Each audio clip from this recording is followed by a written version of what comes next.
tudo bem com vocês? Vocês estão no canal do Marcito, é isso mesmo aí. Quem está chegando, já dá aquele famoso like, né? Dá o like aí. Se possível, se inscreva no canal, né? Vira e mexe, a gente faz essas parcerias aqui com o pessoal da POSP, especificamente com a subsede de Franco da Rocha, né?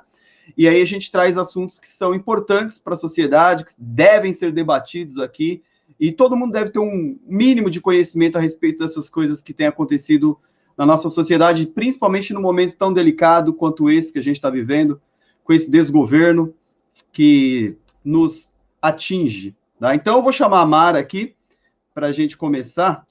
Salve, Mara, tudo bem? Salve, Márcio, tudo jóia? Mais Maravilha. uma vez, a gente fazendo uma parceria, só que hoje a parceria ela não é com o sindicato, mas sim com a escola Capitão Alberto Graff, Nelson Manzanares e José Carlos da Silva Júnior, para a gente estar fazendo um debate que está na ordem do dia, muito sério que está acontecendo no nosso país em relação à questão as questões relacionadas à população negra, sobretudo a juventude, que vem sendo exterminada pelo Estado, né? Então, a gente convidou aí a professora Jupiara, que é uma liderança importante no movimento negro, para estar dialogando um pouco conosco. E hoje a gente não pode deixar de denunciar que é a segunda vez que a gente faz essa atividade, porque na primeira nós sofremos invasões por robôs bolsonaristas, com total desrespeito à atividade que é uma atividade escolar de debate de formação da comunidade. Passo a palavra para o Paulo Rocha, companheiro, professor de História da Escola Nelson Manzanares, para dar uma palavrinha para a gente. Ô, Mara, antes de passar para o Paulo, deixa eu só fazer uma apresentação, né? Que assim, eu mandei para minha escola também, mandei para o Cândido Portinari aqui de Perus, então a galera vai estar acompanhando também, tá? Então, eu sou professor Márcio, eu sou da escola aqui Cândido Portinari, escola municipal aqui de Perus. Mara, se apresenta de novo, fala de novo de qual escola que você é aí para a galera já aí se conectar. E os alunos que estão chegando aí, fala o nome da escola que vocês estão. Fala o nome de vocês já aparece, coloca o nome da escola embaixo, galera. E tem pessoal do Instagram também que veio aí, então vai ser bem rico hoje. Ah, legal. Legal, Márcio, ter convidado a sua escola. Eu vi que o professor Matheus, lá de Morato, da Escola Bueno, está participando também. Eu sou Mara, professora de Geografia da Escola Capitão Alberto Graff, para a gente estar aí trabalhando e debatendo. E eu passo a palavra para o Paulo Rocha, também professor de História da Escola Nelson Manzanares. Bom, boa noite a todos. Como a Mara já me apresentou aí, eu sou o professor Paulo Rocha, de História, essa matéria maravilhosa que todos deveriam amar essa matéria aí, porque se a história fosse amada, hoje nós não estaríamos nessa situação tão deplorável que nós vivemos aqui no Brasil, né? Brasil aí com mais de 300 anos de escravidão, pós-escravidão, a vida dos negros é uma vida que vai sendo levada para a marginalidade por políticas públicas, e a coisa nunca esteve tão gritante pós-escravidão com relação ao racismo, com relação ao ataque, quanto de 2018 para frente, nesse atual governo esdrúxulo que nós temos hoje em dia. Aliás, a Mara bem lembrou da nossa última live, o ataque que teve ali, os ataques racistas, ataques fascistas e, por que não dizer, ataques até mesmo nazistas ali, contra o nosso debate, contra o nosso diálogo aí sobre a questão de ser negro hoje no Brasil. Então, aqueles ataques que aconteceram na nossa última live só reforçam o quanto esse diálogo, o quanto esse debate ele é importante. Então, hoje aqui eu tenho a honra de apresentar a Jupiara Castro, que vai conversar com a gente hoje justamente sobre a questão do preconceito e do racismo presente hoje aqui no Brasil. Então, eu abro aí a fala para a Jupiara e é uma honra tê-la aqui conosco. Boa noite a todos e a todas. Eu quero iniciar agradecendo muito o convite à Mara, ao Paulo e ao Marcelo, pelo. É Marcelo, né? É Márcio, desculpa. Márcio, desculpa. Não, tranquilo. Márcio, por poder voltar hoje para a gente dar continuidade à nossa conversa. Ah, já que a Mara fez a denúncia, eu também vou fazer uma denúncia. Nós temos sofrido invasões de bolsonarista em boa parte das lives que eu tenho participado, né? Inclusive nas lives intermunicipais, né? Interestadual. Então, dizer para vocês que a gente vai continuar fazendo essa conversa é de fundamental importância, não só para negras e negros, não só para os indígenas, mas para o conjunto da sociedade brasileira, para que a gente possa reverter efetivamente esse estado de coisas, porque os governos passarão, a nossa população continua aqui e nós precisamos acertar este país para que negros e negras e a classe trabalhadora tenham condições de vida dignas neste país. Então, quero agradecer aos alunos das escolas que estão hoje aqui conosco e dizer o quanto isso é fundamental para a nossa construção enquanto cidadão neste planeta chamado Terra. Então, é muito importante nós entendermos um pouco o que é o racismo, para poder a gente eliminá-lo da sociedade e vivermos com dignidade. Nós tínhamos iniciado uma conversa anteriormente, falando do processo todo do que era o escravismo, o que levou negras e negros serem perseguidos pelas polícias da época, e isso tem um fio de continuidade até a polícia organizada hoje em solo brasileiro, e o que é o encarceramento em massa dessa população. Então, o Estado brasileiro, né, a colônia, quando liberta negros e negras, libertam aspiando, né, gente? Quando no 13 de maio tem a assinatura da Lei Áurea, no 14 de maio, negras e negros foram jogados à marginalidade, quer dizer, à margem da sociedade, né?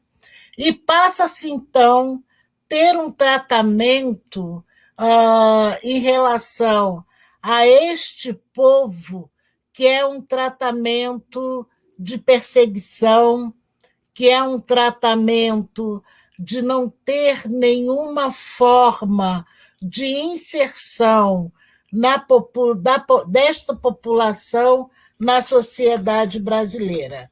Para ilustrar isso, eu acho que vocês deveriam ler um livro que é do Clóvis Moura, que é O Negro, de Bom Escravo a Mau Cidadão.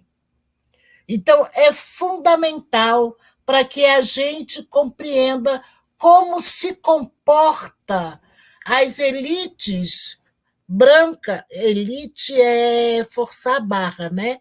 Quem tem dinheiro branco naquele período, e que hoje isto está enraizado de uma maneira perversa nessas pessoas que têm dinheiro, mas não têm compromisso nem com o seu país. Isso que a gente tem que entender. Por quando a gente tem compromisso com o país, a gente procura o melhor modo de lidar com as pessoas, de lidar com o aparelho do Estado, de ser íntegro quando a gente formula políticas para a sociedade brasileira. Tá? Queria dizer para vocês que nesta conjuntura, o livro é de Clóvis Moura. Clóvis, não Cosme, é Clóvis Moura. Tá? Queria dizer para vocês que neste país a gente está vivendo um momento muito caótico, né? O Estado sempre teve licença para matar negros neste país. Desde o período da invasão por piratas portugueses neste país, até o período todo da escravidão, matar negro era como se você matasse uma mosca. Então, ninguém era criminalizado, nós éramos propriedade dos senhores e conseguimos alcançar a liberdade. E aí é importante dizer que, através de muita luta e por um processo político que teve da Inglaterra com o Brasil, que precisava, naquele momento, de quem pudesse comprar as suas fazendas. Fazenda que eu digo é pano, né? Que é o mercado têxtil, né? que vem com uma força, obriga, então, o Brasil a libertar os seus escravos para que eles possam ter ganho financeiro, para que eles possam começar a consumir. Então, não teve nada da Princesa Isabel, a boazinha, a maravilhosa, que se apiedou desta população e assinou a Lei Áurea. É importante saber que este movimento acontece, mas não é a população preta que passa a integrar uma relação de trabalho remunerada, né?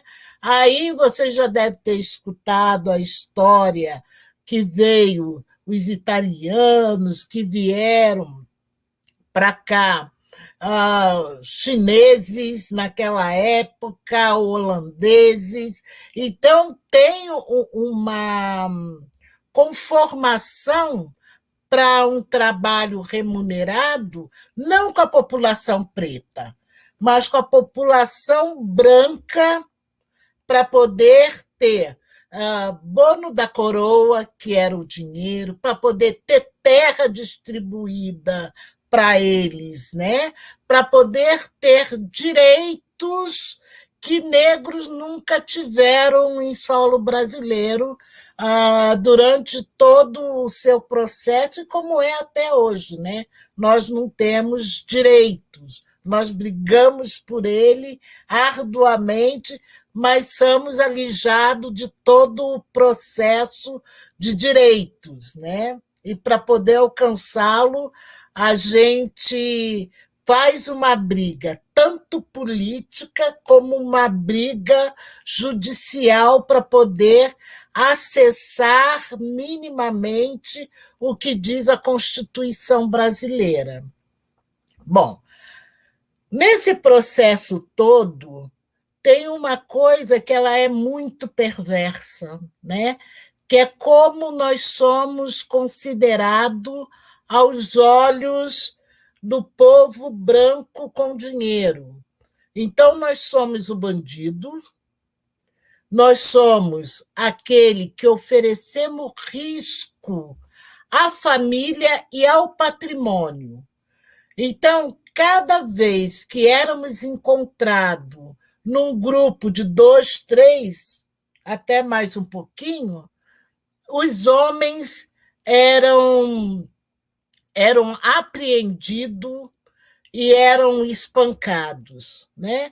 E muitas não, todas as vezes, resistíamos com a capoeira. Então, a capoeira é algo que é fundamental na vida da população preta brasileira, porque é a arte que garantia a nossa defesa jogada por esses homens, né?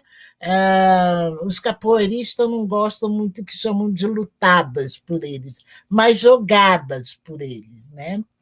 Então, a ideia da gente conversar em pleno século XXI, que nós continuamos sendo interpelados nas ruas de maneira absurda, de maneira desumana, de maneira fora da lei, é porque tem um histórico, né, que o Estado preserva até hoje.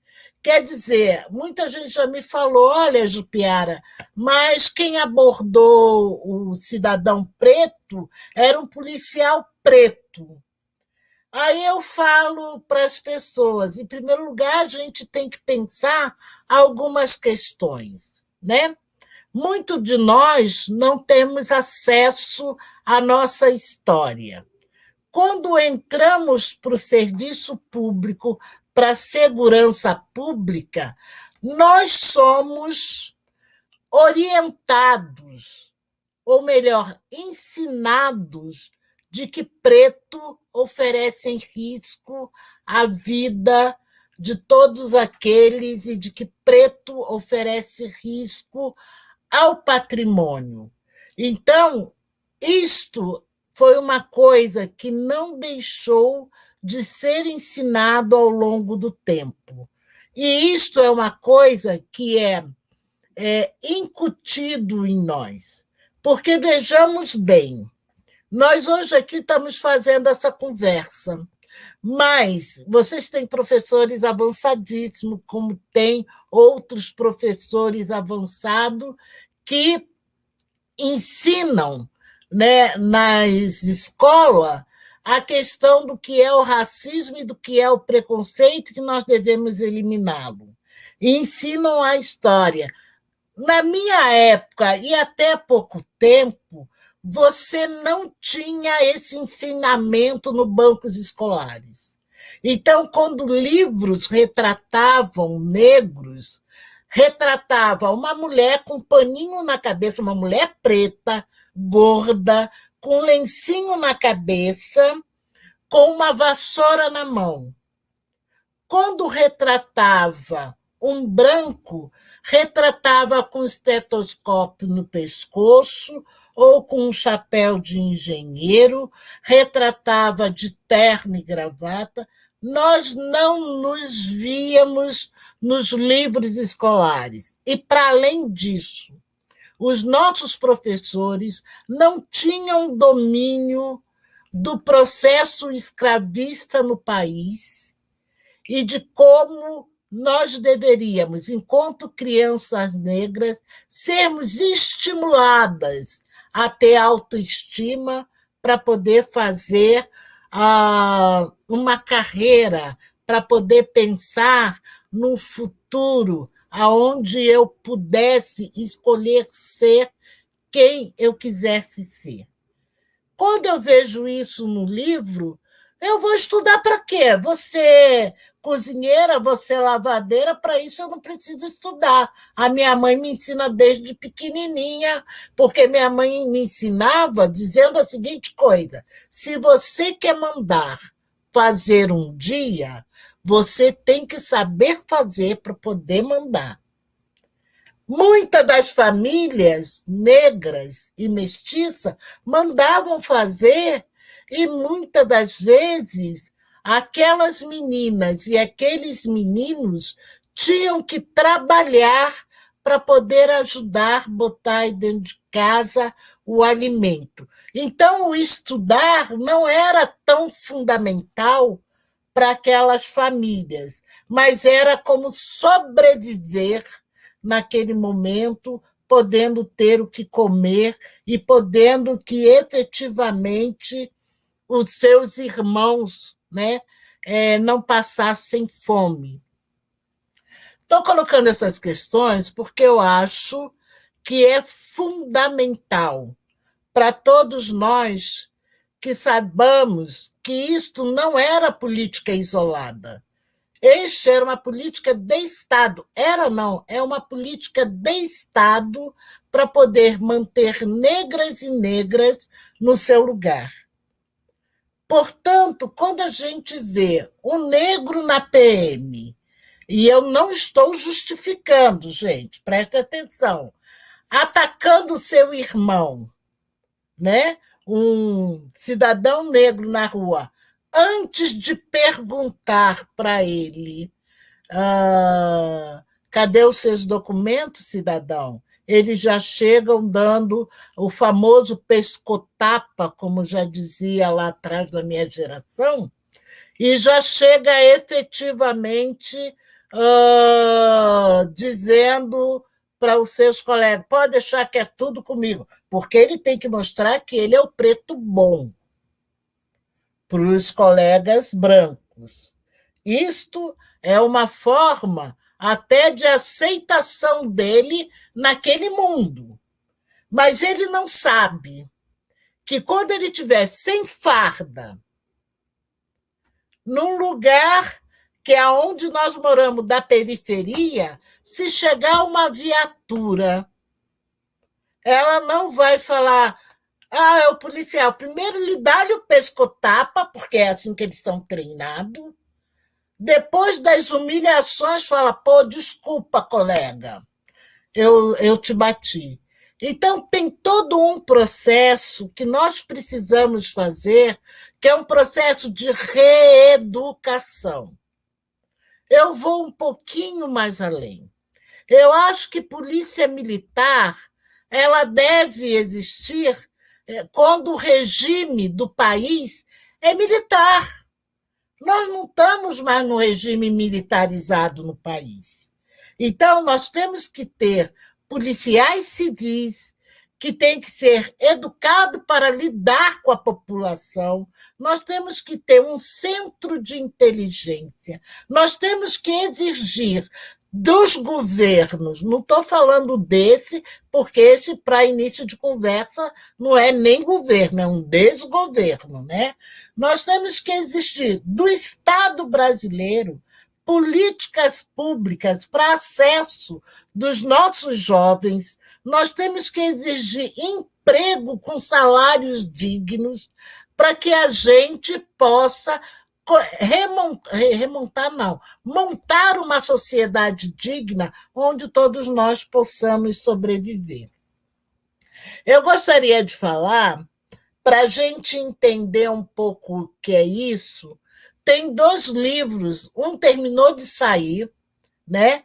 Mas os 2 livros, tanto do professor Silva Almeida como do professor Denis de Oliveira, trata da questão do racismo estrutural. Então, o do Denis e o do Silvio é racismo estrutural, tá? É fundamental que a gente leia para que a gente possa debater o que é o aparelho do Estado, o que é a sociedade brasileira e como que a gente está dentro desta sociedade com um apagamento geral da nossa história, uma invisibilização do que é a população preta brasileira.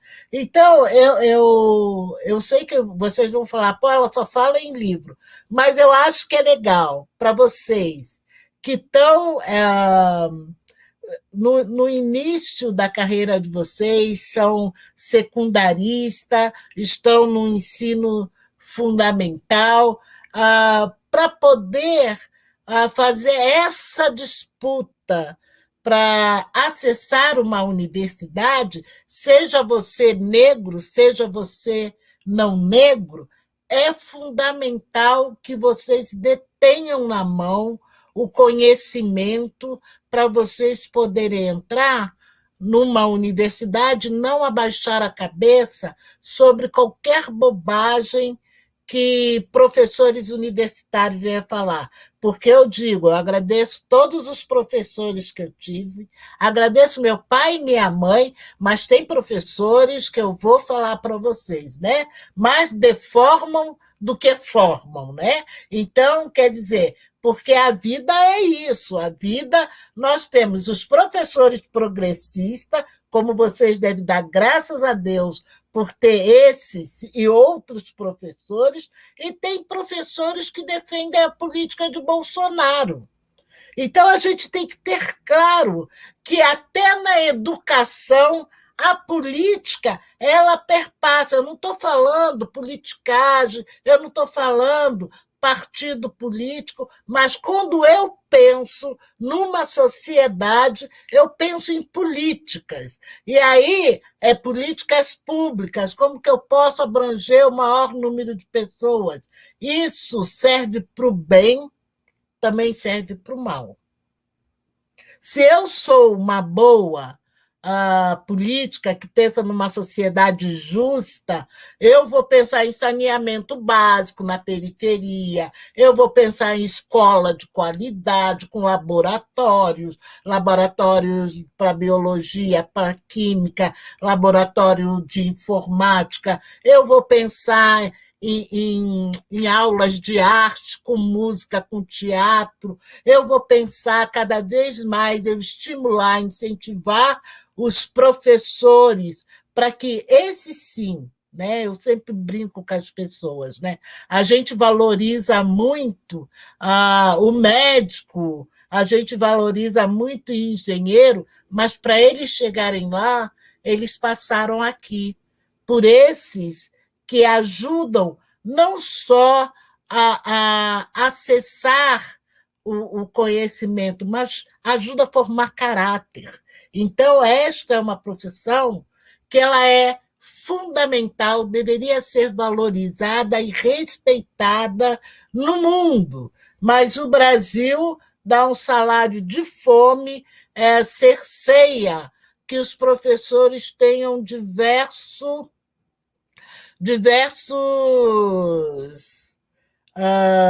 acessos para poder se qualificarem melhor e trazer o aprendizado, porque todo dia, até professor, ele aprende todo dia, aprende com vocês, aprende nos livros, e eles se reinventam todos os dias, principalmente nessa conjuntura que a gente está vivendo da pandemia. Ninguém dava aula online que está aqui ou que está fora desse espaço. Hoje, todos os professores, para poder levar o conhecimento para vocês, dão aula online. E você vê o desrespeito de uma autoridade que deveria ser o primeiro a valorizar esta categoria, você vê o desrespeito da autoridade com esta categoria que é fundamental para a nação brasileira. Em todo o mundo, isso é fundamental. Por isso, este país é um país que tem o maior número da população preta e não preta da classe trabalhadora encarcerada. Porque não há nenhuma vontade política de construir uma nação onde pobres, pretos, possam viver em harmonia, sendo respeitados e com qualidade e com direito. Eu, quando falo dos professores, eu estou procurando também dizer para vocês que a gente precisa procurar alguns contatos, e aí é livro, né? para a gente poder respeitar os nossos professores, ser respeitados por eles. Um livro que, para mim, ele é muito fundamental, me ajudou muito a pensar a vida, é Raça, Cor e Diferença. A escola e a diversidade na organizações. Então, precisa ler. Os organizadores é a Vilma de Nazaré Baia Coelho e o Mauro César Coelho. É fundamental para que vocês possam compreender um pouco o que é o trabalho do professor, qual é o papel do professor, principalmente quando lidam com a diversidade, a necessidade que o Estado tem para preparar esses professores, para que a gente precisa por eles também ser preparado para a nossa carreira, as carreiras que nós escolhamos, né? Seja na segurança, seja na saúde, porque também é um processo bem perverso quando negras e negras acessam a saúde pública, né? Ninguém conhece a nossa história, não respeita a nossa cultura, somos tratados como cidadãos de terceira, quarta, quinta categoria. Então, isto é fundamental. Quando a gente é encarcerado, a situação, então, fica horrorosa. E quando a gente é parado no meio da rua, quando a gente é agredido, quando a gente vai parar no hospital pelo espancamento, não se tem um mínimo de sororidade com estas pessoas. Nós somos tratados de qualquer maneira neste processo, como atingimos quando somos internados ou damos entrada num hospital. Eu estou dizendo isso porque a gente precisa entender que, se houvesse um processo educacional anteriormente, eu não seria agredida pelo policial, eu não daria a entrada no hospital por uma agressão, e uma coisa valeria como a máxima: você é inocente até que se prove o contrário. Não o contrário. Você é culpado até que se prove a sua inocência. Por estas questões, há uma necessidade da gente poder nos conhecermos enquanto população com diversas culturas, né? Eu sou candomblessista, tenho amigos judeus, tenho amigos muçulmanos, tenho amigos que são protestantes, mas a gente tem uma relação de respeito. Discutimos uma série de questões, mas nos respeitando na nossa diversidade. A única coisa que eu não topo ter nenhuma conversa é com pessoas ignorantes, né? Então, esses daí estão fora da minha lista de amigos, né? Então, o que eu quero falar para vocês, que eu venho ao longo do tempo sentindo e procurando discutir com os mais jovens, né? Só um minutinho. Gente, desculpa, né?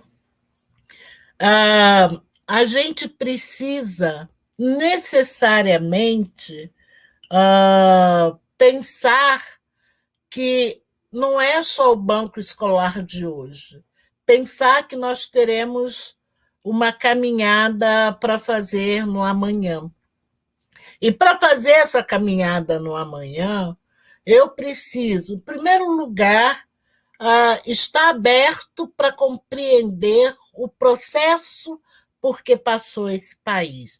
Porque a gente fala muito do período escravista, mas a gente não fala dos governos republicanos que se montaram aqui, protegeram-se, né? Porque, assim, quem eram os governos republicanos? Eles eram parte desta coisa que veio de Portugal para cá e que compraram, que é importante a gente dizer, né? Aqui não tem nenhum nobre no Brasil. Compraram títulos da coroa para se dizerem nobres, né? E que quando eles, através, eu não vou ser nada tranquila, dos roubos executados com as terras, com as pedras preciosas, né? Eles se investem de recursos e passam a adotar as políticas no governo que eles adotavam, que seus antepassados adotavam nas suas fazendas. Então, quando se constitui aqui no Brasil a República, muito desses senhores que assumem, né, o poder, eles não assumem o poder em benefício do povo. Tanto é que político tem dificuldade de fazer isso até hoje, né? O político da direita, hoje chamado centrão, que é direita, né? Eles não pensam numa política para o povo, eles pensam numa política para si. Portanto, não há um pensamento de reformulação da segurança pública, não há um pensamento de você implementar o Sistema Único de Saúde no Brasil. Há um pensamento de tirar dinheiro dessas áreas porque eles continuem enriquecendo. A educação, que tem um repensar nela, e aí, gente, desculpa, eu era mais pela LDB do Florestan Fernandes do que a LDB do Darcy Ribeiro, né? Mas tem avanços significativos, né, na Lei de Diretrizes e Base da Educação, né? Então, quer dizer, quando você não atenta para políticas públicas que efetivamente possa atender a população brasileira, e aí eu digo, atender a população brasileira com qualidade.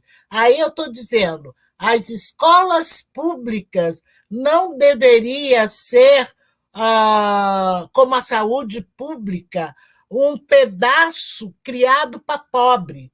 Deveria ser uma instituição pensada para formar o conjunto da sociedade brasileira, porque com a ditadura militar, a classe média aceitou um acordo com os milicos e eles, então, abriram um monte de fabriqueta de diploma de nível superior para filho de pobre, preservaram as universidades públicas para o filho dos ricos, e olha a inversão. Aí nós fazemos as escolas públicas no ensino fundamental e ensino médio, que eles sucatearam, acabaram com a qualidade, né, das escolas públicas, largaram os professores à sua sorte, e os filhos deles fazem as melhores escolas privadas no ensino fundamental e no ensino médio para poder usufruir do que eles chamam de centros de excelência, que seriam as universidades públicas, federais, estaduais, né, que são detentora hoje do maior número de pesquisa no país, são essas universidades. Quando a gente vem, enfia o pé na porta, né, para poder ter reserva de vagas para negros e carentes nas instituições públicas de ensino superior, já discutíamos que era fundamental que tivesse uma reformulação, um investimento financeiro, né, uma valorização dos professores no ensino fundamental e no ensino médio. Então, para vocês terem a noção, as coisas elas não são desgarradas, elas estão todas juntinhas, elas estão muito imbricadinhas. Então, você tem os serviços públicos do país sendo mal geridos, os profissionais sendo mal orientados, eu falo em especial a segurança pública, né? E nós entregue na mão de cada governo de plantão que entra. Se você faz uma política de Estado efetiva, não política de governo, mas política do Estado, que isso esteja em lei, nós podemos respirar um pouco melhor. Não estou dizendo que a nossa vida vai ser fácil, porque não vai, mas nós temos mais condições de exigir e acompanhar que as instituições sigam rituais efetivos de boa formação da segurança pública, que o serviço do Estado seja voltado para a sociedade brasileira, entendendo a população como cidadãos com direito. Por isso eu falo, com todos os problemas que a gente pode ter com a nossa muito jovem democracia, a democracia ela não pode ser rompida. A democracia tem que ser defendida por todos nós para que a gente possa garantir um Estado de direito e para que a gente possa garantir os nossos direitos. Voltando aqui, uma pessoa tinha me perguntado há um tempo atrás como que a gente faz para não sofrer violência. Eu vou falar para vocês, eu não sei bem como que a gente faz para não sofrer violência da polícia. Eu sei que é fundamental. Em primeiro lugar, hoje a gente tem celular, a gente buscar gravar. Segundo lugar, a gente denunciar.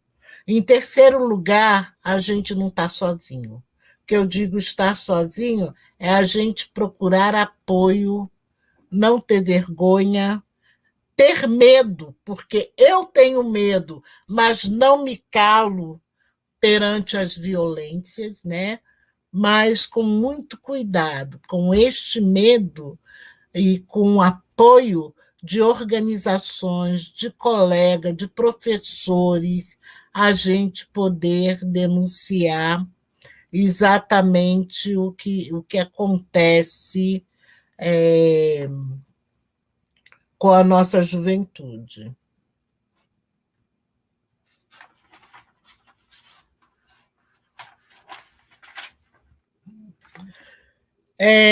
Eu vou indicar o último livro para vocês, porque eu gosto muito, né?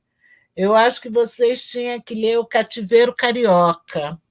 É o livro do Gabriel Cerqueira, que fala sobre a nova segregação no Brasil e como se dá o encarceramento em massa da população, isso enquanto política de Estado.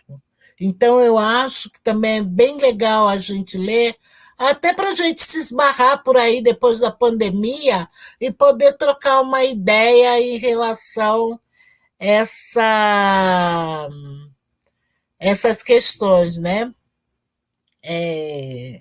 Eu acho que, para finalizar o que eu estou dizendo para vocês, nós estamos há 133 anos do pós-abolição. E eu posso dizer para vocês com muita tranquilidade, pouca coisa mudou. Muito pouca. É uma luta que a gente tem que reverenciar aos que vieram antes de mim, né? Como instituições importantes, como a Frente Negra Brasileira, como instituição importante, que é o MNU, que é o Movimento Negro Unificado, que surge depois de um assassinato de um jovem negro. A gente tem que agradecer muito a Luiz Gama, Luísa Marim, Dandara, todas essas figuras centrais que fizeram a luta em defesa da liberdade do povo negro. Nós temos que agradecer a uma pessoa, a diversas pessoas, figuras negras, que foram invisibilizadas no processo da luta contra a ditadura militar, e uma das pessoas, porque eu sou extremamente apaixonada pela história, que é o Marighella. Eu acho que a gente tem que pensar, a gente tem que conhecer a nossa história. Eu não gosto muito de dizer, nós temos que ter herói, nós temos herói. Se nós tivéssemos uma sociedade justa, nós não precisaríamos dos heróis. Nós viveríamos com respeito, com dignidade no país. Mas, já que nós não temos essa sociedade, nós temos que lembrar desses lutadores que até hoje passeiam entre nós. E nós temos que pensar que este processo do acesso do conhecimento e do saber, ele é fundamental para que a gente possa disputar o poder. E eu não digo disputar o poder para fazer essas barbáries que faz lá a família do miliciano com os milicianozinhos 1, 2, 3, 4. Eu estou falando da gente ter efetivamente um Estado que pense nas condições não só do emprego, das condições de alimentação, de saúde, mas que pense um país que ele possa ser produtor, construtor de tecnologia, para que possa atender às nossas necessidades enquanto população brasileira e a necessidade da humanidade. Então, pensar numa integração e numa libertação nossa da dependência do que é do exterior é fundamental. E o povo negro, apesar, eu gosto de falar muito isso, apesar de nos chamarem de curandeiro, nós éramos médicos. Apesar de nos chamarem dos que colocam tijolo, nós detínhamos a ciência e a tecnologia da engenharia daquele momento. Nós éramos arquitetos. Depois, o processo foi um processo de alijamento da população negra do meio, não de produção, porque a gente continuou trabalhando, mas do meio do seu conhecimento e da sua autonomia para gerenciar o serviço, para projetar o serviço, para pensar políticas naquele tempo para determinadas áreas. Eu quero agradecer muito e estou aqui aberta para vocês, gente. Olha, vocês falaram muito da CPI, eu não consegui ir lendo, então não consegui ir conversando, mas a gente vai trocando aqui, tá bom?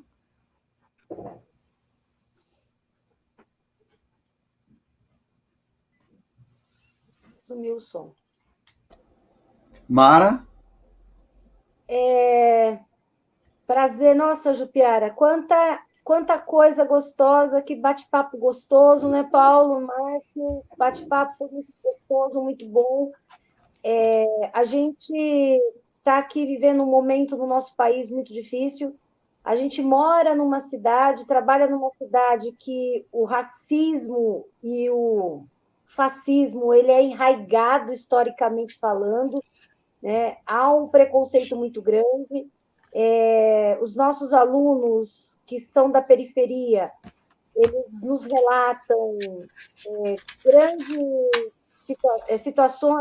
situações de violência policial constante. Basta eles, muitas vezes, sair do bairro onde eles estão, ou muitas vezes, no bairro próximo de casa, eles sofrem os psicotapas, eles sofrem batidas, agressões físicas, agressões verbais, humilhantes. E uma atividade como essa só vem trazer para a gente resistência, mostrar que, como a gente tem que lutar, a gente não pode baixar a cabeça, e, sobretudo, na ausência de políticas públicas e o desmonte do pouco que tem. Então, eu agradeço enorme coração esse bate-papo, essa ilustração toda que você nos traz, para que a gente possa refletir e avançar. E muito obrigada pelas indicações de leituras. Acho fundamental a participação dos alunos, também interessante. Então, para que a gente possa aí estar avançando. Paulo? Eu só queria fazer uma colocação sobre um comentário que teve. Alguém colocou que o esposo foi abordado e o esposo é negro e teve que comprovar que o carro era dele, que não era fruto de roubo, né? E é uma coisa até curiosa, porque eu também já passei por isso, já fui tirado do meu carro chamado de vagabundo, porque aparentemente parece que negro não pode ter carro zero, né? Então, assim, o racismo ele não nasce necessariamente com o capitalismo, mas capitalismo e racismo estão profundamente ali enraizados, né? Você é relegado pela cor da sua pele, a cor da sua pele está muito ligada a um processo e projeto de exclusão social e até financeiro, onde o negro ele não pode ter bens, ele é um trabalhador braçal, um resquício lá da escravidão. E quando você tem esse bem, quando você está dentro do contexto capitalista, vamos assim dizer, né? Porque todos nós somos proletários, somos trabalhadores, mas quando você adquire um bem, é como se você não pudesse ter aquele bem pelo fator racial, por ter a melanina a mais na sua pele. Então, assim, não há uma inserção do negro dentro do processo capitalista, ele é excluído, e quando ele finalmente, raramente consegue sair dessa bolha de exclusão, ele também não é aceito. Então, há uma ligação muito grande, muito enraizada entre capitalismo e racismo. Eu acho que a Jupiara também disse algumas coisas sobre isso dentro da fala dela, não é isso, Jupiara? Com certeza. Há muitos anos atrás, eu acho que em 1995, eu escrevi um artigo junto com o professor Henrique Cunha Júnior, chamado Elefante Branco, né? A sociedade brasileira ela se constitui com um tripé, né? A questão do racismo, a questão da... A gente usa muito, um termo da hipocrisia, né? E a questão do capitalismo. Então, quer dizer, esse tripé, ele hoje, ele desenvolve, está falando da década de 90, ele desenvolve muito as condições dadas, né? Aqui, todo mundo vai dizer que, em primeiro lugar, que não foi uma questão racial, pela abordagem que você sofreu, pela abordagem que o marido da aluna que está participando conosco sofreu, mas foi uma questão social. Agora, a questão social ela não está desvinculada da questão do racismo, porque se você vê um branco periférico que mora na mesma rua que você, que tivesse com o mesmo carro que você, ele não seria parado. Né? Então, quer dizer, e a hipocrisia é que a sociedade e as autoridades fazem de conta que isto é verdadeiro. Então, são coisas que eu acho que a gente tem que pensar. A gente, no início, no meado da década de 80, né, já mais para o final, 87, quando a gente funda o Núcleo de Consciência Negra na USP, eu acho que isso é importante saber. A gente convidava uma série de escolas públicas periféricas para vir conhecer a USP. E as pessoas não sabiam que a USP é uma instituição pública, portanto, você não teria que pagar. Não é só pública, naquela época ela era pública e o que eu gosto de dizer estatal, né? Você não tinha que pagar para estudar na USP. E que você também teria direito a uma moradia estudantil dentro da universidade, que você tem direito a uma alimentação dentro da universidade, que você tinha os ônibus que eram gratuitos, eram da universidade, para você circular na universidade.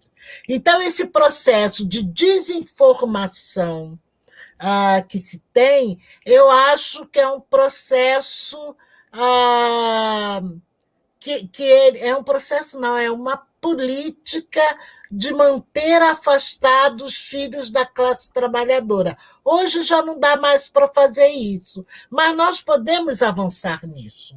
Nós podemos fazer parceria, como fizemos no passado, de termos visita dos alunos do segundo e do terceiro ano, até os alunos do ensino fundamental, para fazer uma visita à universidade, para conhecer a universidade e saber que eles têm direito a entrar dentro desta universidade.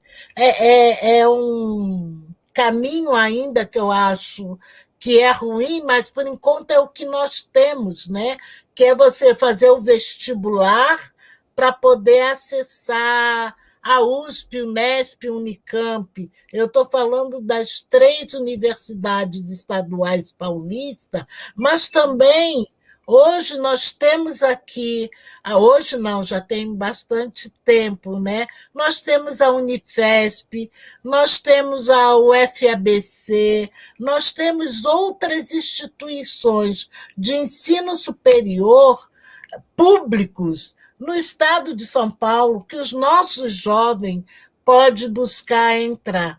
E eu acho que a gente tem que procurar a maior proximidade com a nossa juventude periférica, para que elas consigam entender que não é só do ensino fundamental ao ensino médio, mas que nós temos perspectivas e possibilidade de ocuparmos essas cadeiras nas instituições de ensino superior. Não sei se eu respondi a tua pergunta, a pergunta das pessoas. O Matheus, né, que colocou essa pergunta, eu acredito que tenha sido respondida. Agora tem mais uma aqui do João Gilberto. Ele fala, qual foi sua primeira experiência com o racismo sofrida literalmente na pele? Olha, eu tive o privilégio de ser criada por um negro baiano e por uma mineira, né, que são os meus pais. E dizer para vocês, desde muito pequena, eu falo que eu sou militante do movimento negro desde o ventre da minha mãe, né? Porque o meu pai era um militante do movimento negro, além de ser milico, né? Mas o milico era contradição na vida dele, né? Tanto é que ele infarta em 1970. Né? Então, ele era um recrutador do PC. Então, ele estava para recrutar camaradas. Então, eu vou dizer uma coisa para você. o primeiro ato racista que eu sofri na minha vida, eu devia ter 9 anos, né? Toda contente, meu pai era candomblessista, mas como todos nós tínhamos que frequentar a igreja católica, eu frequentava Nossa Senhora Santa Luzia, né? Era uma igreja que tinha perto de casa, e aí foi, né? Aí uma menina adoeceu, eu virei o anjinho, né? Então vamos que vamos, faz roupa, né? Aquela coisa toda, um gasto que a minha família teve, né? Faz roupa, faz tudo, eu ensaiando todas as tardes, porque eu ia ser o anjinho, ia vir no carro com Nossa Senhora. Aí, de repente, eu fui cortada. Porque a menina ficou boa, mas a história não era essa. Vocês já viram algum anjinho preto? E vocês já viram, na década de 60, ter algum anjinho preto, ainda mais em procissão, uma procissão aonde tínhamos 2 famílias pretas que frequentavam essa igreja? Então, assim, eu adoeci, meu pai, que era uma pessoa muito tranquila, foi na igreja, falou meia dúzia de desaforo para o padre, né? E nós nunca mais pisamos na igreja, né? Meu pai classificou aquilo como um ato racista, e foi um ato racista, né? Então, foi assim, este foi meu primeiro contato duro com a realidade do que é você ser preto e do que tudo que se refere às questões sacras, apesar de ter São Benedito, Nossa Senhora da Aparecida, que é protetora hoje do Brasil, mas naquela época você não poderia dar destaque a pretos junto com brancos para as coisas católicas brasileiras. Então, este foi o meu primeiro ato racista. E depois vieram muitos outros, que aí a gente, se for botar na mesa, a gente vai chorar. Eu acho que isso serviu para me fortalecer e compreender que eu tinha que, desde aquele momento, estar preparada para poder me fazer respeitar, né? Então, lá em casa, meu irmão mais velho, ele nunca gostou de discutir essas coisas de preto, porque isso fazia mal ao intelecto dele. E incrível, né? Somos 4 filhos, 3 homens e uma mulher. A única que teve esse viés, né, tanto comunista, socialista, antirracista, foi eu, né? Meus irmãos todos sabem muito bem, sabem se defender, mas não. Meu irmão caçula falou: eu não vou me expor nessas questões, eu tenho que ensinar meu filho dentro de casa. Então, tudo bem, cada um é cada um, que eu acho que é um equívoco, porque eu acho que você tem que se expor. E eu acho que esta briga não é uma briga pelo seu direito, mas é uma briga pelo direito do conjunto da sociedade. É claro que no primeiro momento você está se defendendo, mas você, ao se defender e ao lutar, você luta para que esse estado de coisa seja transformado.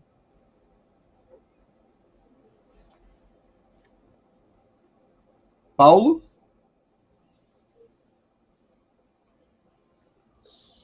Sumiu o áudio dela. Não, respondeu. Paulo, quer colocar alguma questão? Não, eu acho que a fala da Jupiara foi perfeita. Eu acredito que para nós, às vezes a gente se descobre negro depois de algum tempo. Porque quando a gente é criança, quando você é pequeno, não tem essa de negro ou branco. Eu sou só mais uma criança. Ele é uma criança, e fulano é criança, e todo mundo é criança. Você não tem muitas essas barreiras sociais. Só que depois de um tempo você descobre que você é diferente, que você é negro, que você não é igual ao branco, que você não é igual a ciclano, nem você acaba se descobrindo. Eu acho que é mais ou menos isso, né? É uma pena. E nas escolas públicas isso acontece muito também. Porque dentro do convívio familiar da criança, ela não é uma criança negra. Ela é filha do pai dela, ela é filha da mãe dela, e ali ela é tratada com amor e com carinho. E de repente, quando ela entra no meio escolar, ela percebe que ela vai ser tratada de maneira diferente. E aí que muitas crianças se descobrem enquanto negras, né? É bem por aí, não é, Jupiara? Eu tenho o hábito de dizer, né? A luta antirracista e ela tem que ser encarada por todos. Agora, uma das coisas que eu acho que é perversa, Paulo, é que a gente não percebe muito quando a gente é criança que você sofreu um ato de discriminação, de segregação. Então, você é apenas uma criança. Então, você procura interagir com seus coleguinhas e seus coleguinhas interagir com você. Mas, como eu falei lá no início da minha fala, quando você abre um livro didático e que você não se percebe naquele livro, ou se você se percebe de maneira inferiorizada, não que o serviço doméstico seja uma coisa inferior, não é isso, gente. Mas você não consegue. Se tivesse uma mulher branca e uma mulher negra de lencinho na cabeça, de vassoura na mão, é a possibilidade para brancos e para negros.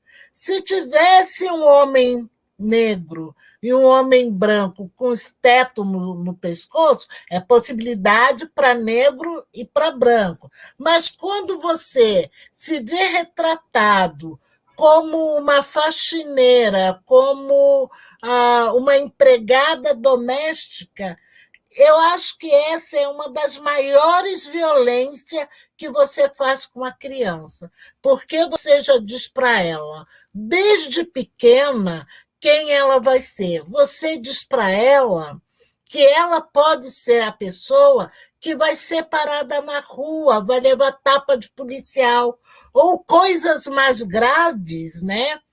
Como aconteceram diversas no passado, de mulheres negras ser violentadas, né? E de nem falar, porque ela já se sentia culpada, porque elas são hipersexualizadas ao quando você apresenta cria um estereótipo delas, né, e apresenta para a sociedade brasileira. Então, eu acho que, assim, por mais que eu tenha tido na minha casa essa força por parte do meu pai até os 12 anos de idade, porque o meu pai morreu, eu só tinha 12 anos de idade, né? O resto eu tive que trilhar sozinha. E eu vou te dizer por quê. Porque a minha mãe era uma kardecista que achava que, olha, minha filha, você não vai na casa das suas amiguinhas, você não pode rir alto, você não pode usar roupa vermelha, adorava vermelho, né? Você não pode usar roupa vermelha. Então, quer dizer, ela não conseguiu desconstruir uma parte do que meu pai construiu, mas ela conseguiu, até meus 16 anos, colocar para mim que eu tinha que ser uma coisa que eu nunca fui, aquela pessoa que engole sapo, até porque eu era criança, você já viu criança responder mais velho? Na minha geração não tinha essa. Eu podia estar certíssima, eu ia engolir em seco e ia gritar no banheiro, mas eu não podia responder nenhum mais velho. Então, essas coisas que se perderam do diálogo, do buscar dizer para as pessoas: olha, eu posso ser mais jovem, mas eu acho que é isso, tudo dentro da educação, ele se perde quando meu pai morre, porque minha mãe é muito rigorosa. Então, com a minha mãe não tinha conversa. Então, com a minha mãe, que era uma mulher negra, que teve uma formação kardecista, eu te repito para isso, que eu falo, olha, com todo respeito ao kardecismo, mas o kardecismo está para as religiões pentecostal, como está a religião pentecostal para o espiritismo científico, no que eles dizem do que você não pode fazer enquanto mulher. Você não pode nada.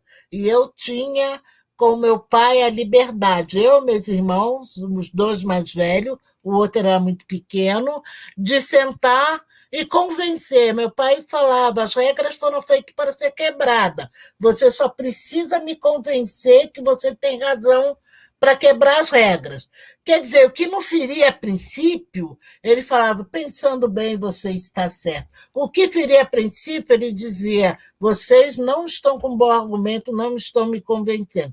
Então, a gente foi criado fazendo uma interlocução interessante com meu pai dentro de casa. E a questão do racismo era muito presente na discussão da nossa construção enquanto pessoas, né? Então, antes de mais nada, é a sua autoestima, é você saber que você pode, você é inteligente, você é competente. Então, isto também ajudou. Tanto é que eu brinco, né, e falo assim: ajudou, mas não ajudou muito, que os três foram para a área da segurança pública, né? Então, eu tenho só um irmão vivo, mas os três seguiram a área da segurança pública, porque, conversando até com meu irmão caçula, é fazer a diferença. Mas a gente não faz a diferença sozinho, né? Se você não constrói um grupo que ajude a intervir, você não transforma nada e corre o risco de ser engolido pelo sistema, pelas regras do sistema, né?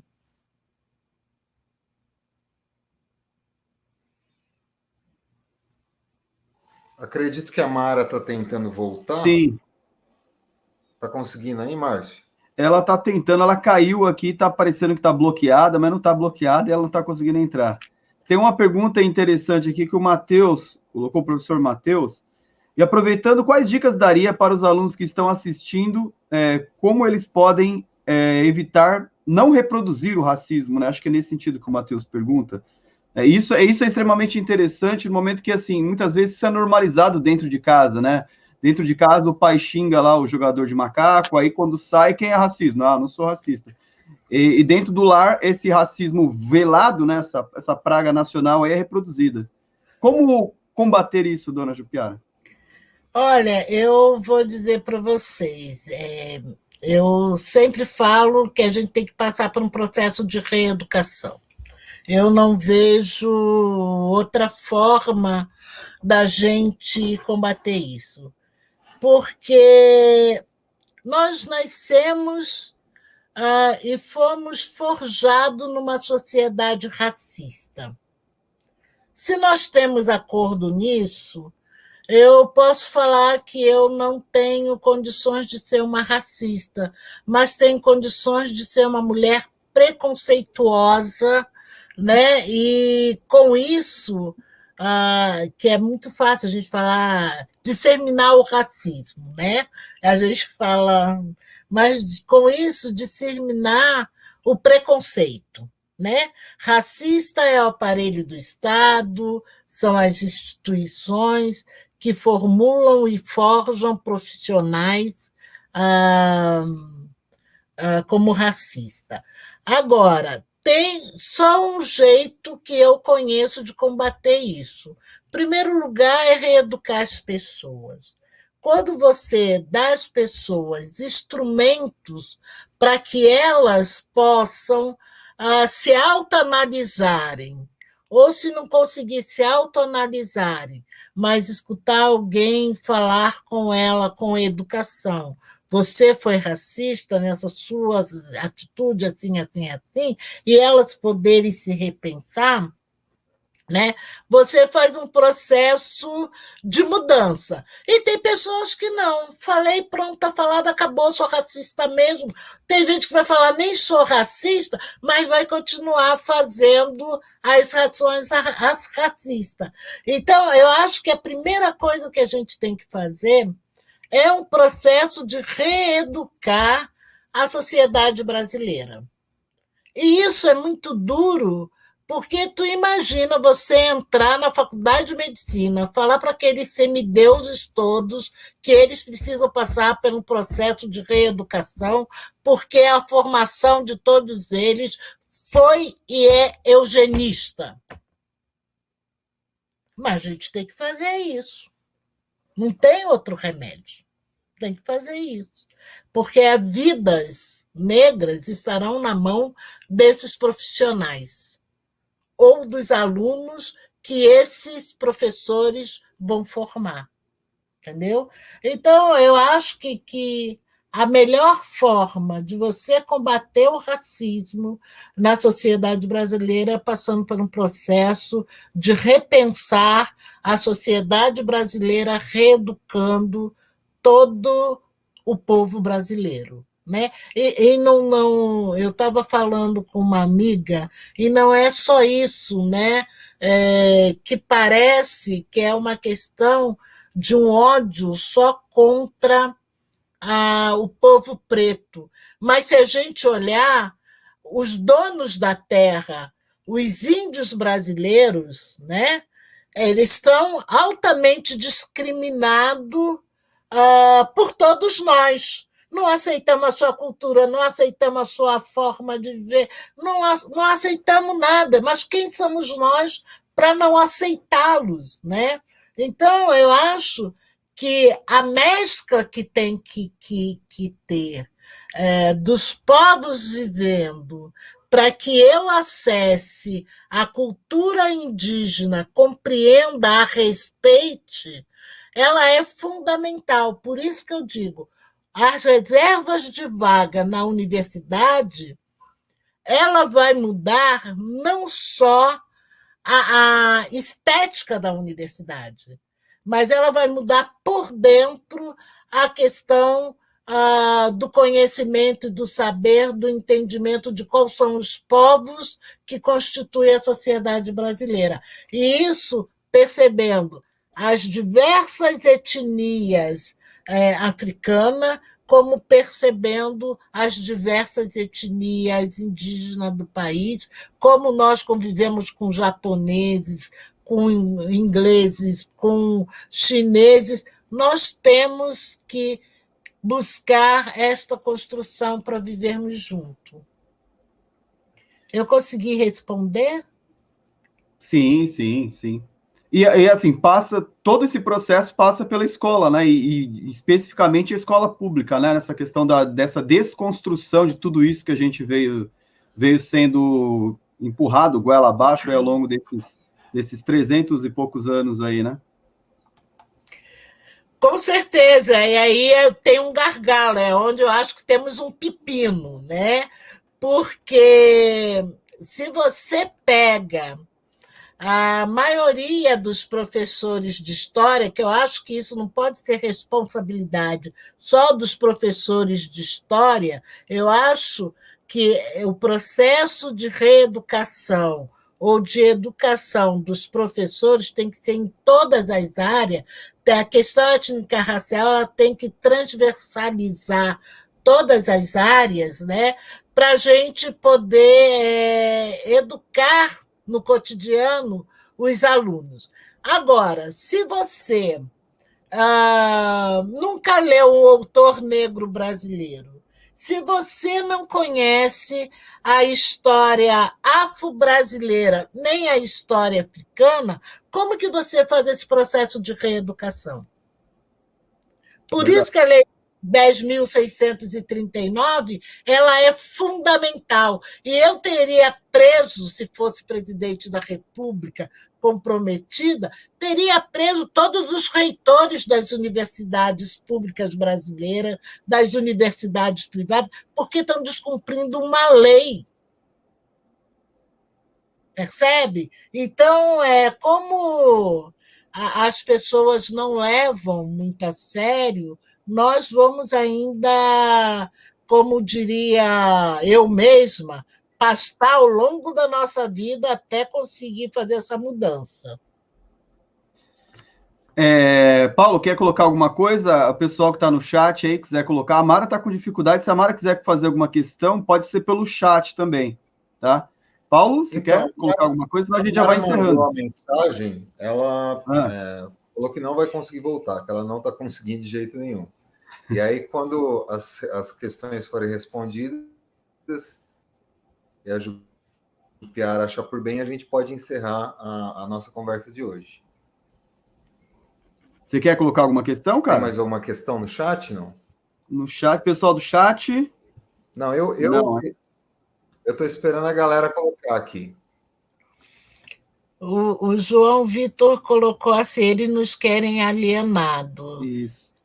Mas, é claro, um povo alienado é um povo de fácil manejo, né? Eu vou chamar de manejo, que fica mais bonitinho do que é fácil de ser manipulado, né? Então, é um povo de fácil manejo. Então, se você não tem conhecimento da sua história, se você não tem acesso ao conhecimento, se você não tem acesso ao saber, você não tem força para contestar, para poder colocar aqueles que te oprimem no devido lugar dele. Eu estava falando, a gente de maneira tardia começou a acordar, mas foi preciso a pandemia para a gente ocupar as ruas. Foi preciso morrer 420 mil pessoas, eu acho que já está nisso, em 420 mil pessoas. Já. Oi? Já passou dos 500, já. Já passou dos 400, 500. Oh, gente, desculpa. É preciso morrer 500 mil de pessoas, um pouco mais de 500 mil de pessoas, para a gente se indignar. E assim mesmo é uma indignação que ela ainda está tímida. Quando a gente fala em políticas de Estado, a gente está falando nas nossas vidas. Quando a gente fala no acesso à educação de qualidade, no acesso à saúde de qualidade, quando a gente fala que a gente precisa ter acesso à cultura, a lazer, ao território, a gente está falando das nossas vidas. E nunca digam, eu não vou discutir política porque isso não me interessa. Politicagem não interessa a nenhum de nós, mas a política é que dita até como nós respiramos. E isso fica cada vez mais visível. Agora, mais uma vez, na pandemia, ficou claro, né? Morreram pessoas, não só no Pará, mas aqui em São Paulo, por falta de oxigênio. Então, é fundamental que a gente seja um ser crítico, seja um ser político, não politiqueiro, mas um ser político para poder cuidar das nossas vidas, das nossas questões e dar condições de futuro para os nossos, para essa juventude que está aí, que são vocês. Por isso eu tenho dito, ninguém vai me calar fazendo invasão em live, ninguém vai me calar, querendo me proibir de colocar as coisas que eu acho que são de extrema relevância para a formação nossa de cada dia. Eu queria colocar uma questão aqui, que é possível mensurar, né, esse governo, esse desgoverno que a gente está vendo, qual que é o tamanho do retrocesso para essa galera que está no ensino médio, né? Para esse pessoal que está vindo do ensino fundamental para o ensino médio? Como que a senhora vê aí? Qual que é o tamanho do estrago que está sendo feito, tanto aqui no governo de São Paulo, quanto no governo federal? Olha, sinceramente, eu vou. E isso é sem nenhum exagero, tá, gente? Eu acho que a gente vai precisar de umas 3, 4 décadas para tentar consertar o tamanho do Estado. Porque não vai ser assim. Entrou um governo progressista amanhã. Não, porque o estrago é grande, que vai desde da gente, como que se chama? Do sucateamento dos equipamentos, sejam eles das escolas ou sejam eles da saúde, que é ah, o desmonte, né, do corpo técnico. Agora você fala qualquer coisa, você contrata terceirizada. Então, para você não ter servidores com estabilidade que possa questionar os maus feitos, que a estabilidade serve para isso, para eu poder ter a liberdade de dizer que este governo Dória que está aí é tão perverso quanto o Bolsonaro. Só muda a roupagem. Um usa calça apertadinha, é cocoboy, né? E o outro é um truculento. Mas o Dória é tão, ou mais, porque ele se esconde, ele é um camaleão, como o Bolsonaro, né? Então, quer dizer, esses retrocessos, esse prefeito horroroso que o Bruno Covas sabia que estava morrendo e trouxe esse lixo para ser o prefeito, né? Essas questões a gente precisa debater. E a gente precisa aprender a fazer uma coisa que a gente não faz, ver quais são os projetos desses candidatos. Porque houve uma eleição que foi à base de fake news, à base de fraudes, não sei contar quantas, de um cara que não apareceu nem no debate, levou uma facada que não sangrou, não apareceu no debate e nós já sabíamos o que ele falava. Não te estrupo porque você é feia, né? De chamar um parlamentar de viadinho, né? Essas questões elas são muito latentes e a gente tem que saber entender e fazer uma leitura que este homem não tinha cabedal para ser um presidente da República. E isso não estou falando porque tem ou não tem nível superior, não estou falando, Lula não tinha e foi respeitado, e eu não sou lulista não, olha, gente. O Lula não tinha e foi respeitado no mundo pela sua capacidade de intervenção, de pensar políticas públicas, né? Então, um homem que diz para Preta Gil que nenhum filho dele cometeria o erro, o absurdo de casar com uma mulher preta, sabe? Ele disse que ele veio, mas foram lá e votaram. Vamos não lá. Se casaria com uma negra porque tem educação, né? Ele disse que os filhos dele tinham educação, por isso não se casaria com uma negra, né? Pois é, né? Então, essas questões, elas estavam na mesa. Ele não botou depois da eleição, ele botou antes da eleição.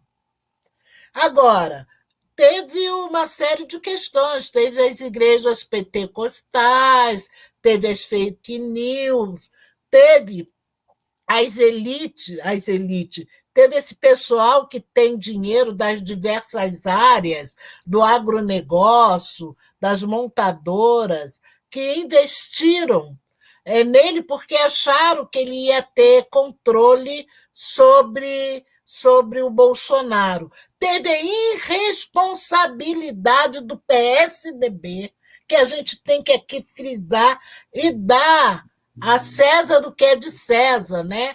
O Aecinho do Pó não gostou da brincadeira, aí bateu o pezinho no PSDB, o PSDB vai e apoia. Bolsonaro e Dória estavam de braços dados para as eleições. Então, a gente sabe quem são essas pessoas. Não é que um é melhor do que o outro. Todos são iguais, com atitude para a sociedade diferenciada, mas todos são o mesmo lixo. Parafraseando aí Paulo Freire, né? Quando a educação não é libertadora, não é libertária, o sonho do oprimido é se tornar opressor. E aí, infelizmente, a nossa população deu a corda nas mãos do carrasco, né? Ou dos carrascos. Bom, gente, mas a gente... Pode falar. A gente continua esse debate para uma próxima live, né? Porque o tempo já está... Isso, a gente se aproximou de 1h30, né? Então, eu queria agradecer a todo mundo que acompanhou pelo chat, ao Paulo, Mara e principalmente ao professor Jupiara. Muitíssimo obrigado por contribuir aí, por somar, né? Acrescentar aí a essa discussão aí com a galera aqui da Escola Pública. Muitíssimo obrigado pela participação. Gostaria de agradecê-los também ao Márcio, a Mari, e em especial a Jupiara, por esse momento aqui tão importante para todos nós, para os alunos de escola pública, e também para o público em geral aí que acompanhou essa live, que foi muito elucidadora aí sobre a questão de ser negro do Brasil e qual que é a nossa situação hoje em dia. Muito obrigado, Jupiara. Paulo... Não é Marcelo, Marco. É o meu título de nobreza. Eu falei, é Dom Marcito. Adoro Marcito, Márcio. Desculpa. Mara, aos alunos, eu agradeço muito, muito mesmo a oportunidade de poder voltar para conversar com vocês, dizer para vocês que eu estou inteiro dispor para a gente continuar batendo papo. Gostei muito da conversa de hoje e quero dizer para vocês que essa é a nossa luta cotidiana para transformar a sociedade brasileira, para nos transformarmos e transformarmos a sociedade brasileira. Então, meu muitíssimo obrigado pelo tempo de vocês e pela essa conversa, tá bom? Nós que agradecemos. Excelente, muito obrigado. Opa! Então é isso, pessoal. Vocês que acompanharam aí, muito obrigado por acompanhar aqui no canal Dom Marcito. Se possível, se inscreva aí no canal, dá o like, compartilha esse vídeo com um colega aí. Vamos fazer essa mensagem chegar mais longe. Muito obrigado, boa noite e até mais.